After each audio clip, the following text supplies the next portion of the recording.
Y'all, what in the hell is cognitive dissonance? And what does it have to do with narcissists and abusive toxic relationships? What exactly is it? If you don't know what it is, cognitive dissonance is when one person, typically in a toxic narcissistic relationship, holds two opposing beliefs about the same person. Of course, there's different applications, there's different definitions depending on what part of life you're dealing with or whatever, right?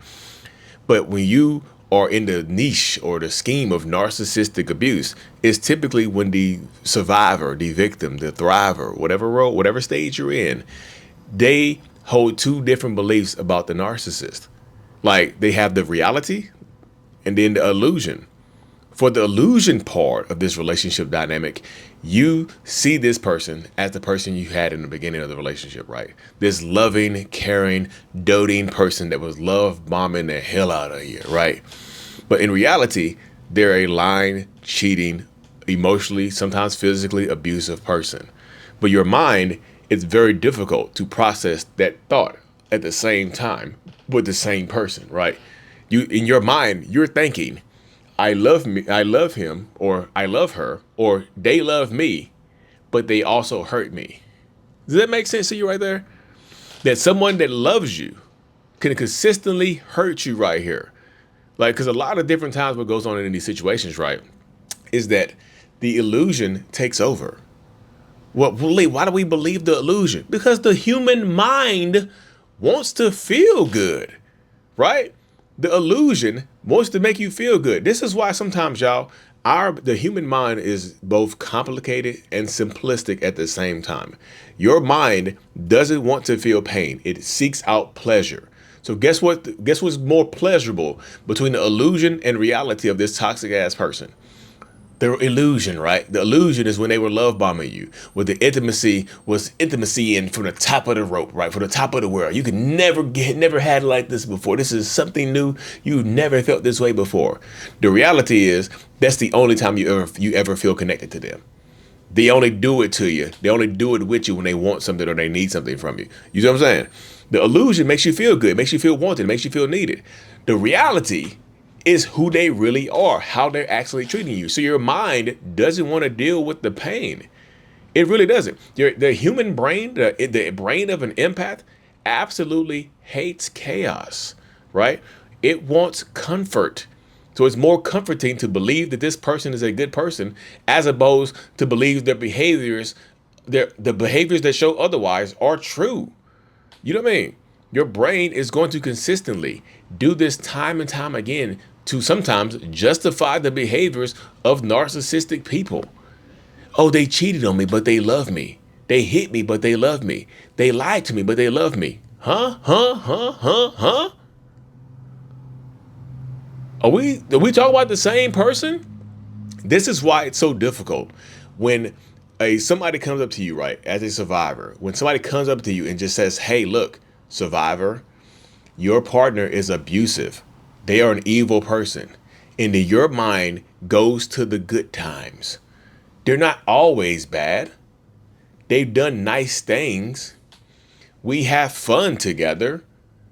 Because your mind doesn't want to sit with the pain, which is sitting with the pain is absolutely a requirement, right? Sitting with the pain is absolutely a requirement of getting through this type of stuff right here. It is. You have to be able to go through it. You have to be able to understand and get the clarity that's needed to actually escape and deal with this person. Otherwise, this process just goes on and on and on and on and on. Holding two conflicting beliefs can keep you stuck in toxicity for years. Years. I talked to a woman. She was with her narcissistic husband for almost 50 years because she believed that he was a good person, even though he had multiple affairs, had multiple kids outside of the relationship. Well, he treats me nice. He buys me things, so he must still love me, right? He cheats on me, and when I confront him about cheating, he beats on me, but that's only because he's a good person. He's trying to teach me a lesson. You see how those beliefs sound delusional? It can make you sound crazy. And look, y'all, a lot of times the narcissist or the abuser is doing this intentionally. They are absolutely being nice to you and then being cruel right after it because it benefits them. This cycle of abuse benefits them. The high highs and the low lows benefit them greatly. You see what I'm saying? It really does. This is why they use, like, yeah, this is why after they do something horrible to you, after they discover something horrible after you discover something horrible that they have done to you, this is why sometimes if they're not giving you the solid treatment or raging out on you, this is why sometimes they'll be nice, right? Sometimes they'll actually be nice to you. They'll breadcrumb you. They'll give you a little bit of love, a little bit of care, a little bit of affection to reinforce that illusion of who they are, right? To reinforce this false version of themselves that you have in their head, inside of your head. The true version, actually, is that it's not the true version, the horrible person that they are. You don't want to believe it because it feels better to think that they just made a mistake, or sometimes it feels better to blame yourself, right? Right? This is absolutely why you get a lot of abusive, manipulative, narcissistic people out here that are just horribly evil as people, right? And they know what they're doing. Don't let them convince you otherwise, right? Do not let them convince you otherwise that they don't know what they're doing. They do. They know that what they're doing is hurting you. Otherwise, why would they hide it? If I truly believe that I'm in the right, that I'm on the right side of history, I don't feel the need to hide anything, do I? I'm proud of what's going on here. I'm proud of what's transpired. I am. I really am. I'm definitely proud of it, right? But they hide it because they're not proud of it. They hide it because they know it's bad. They hide it because they know it will make them look bad inevitably. So that's a long process to go through right here, right? And this, like I said, and believe, how do I know if it's cognitive dissonance or if this is real? How do I know if it's cognitive dissonance or if it's real, if it's fake? Well, how do I know? How do I know? I'm glad you asked, right? Because there's some telltale signs of like cognitive dissonance. One of the main ones is doubting your memory, right? One of the main signs of being in a toxic, abusive relationship is you start to doubt your memory, right? You might have originally had a good memory before you got into this relationship, but now you doubt yourself because you've been gaslit to high hell for so long. You might start to doubt your memory. Did this actually happen? Am I remembering it wrong?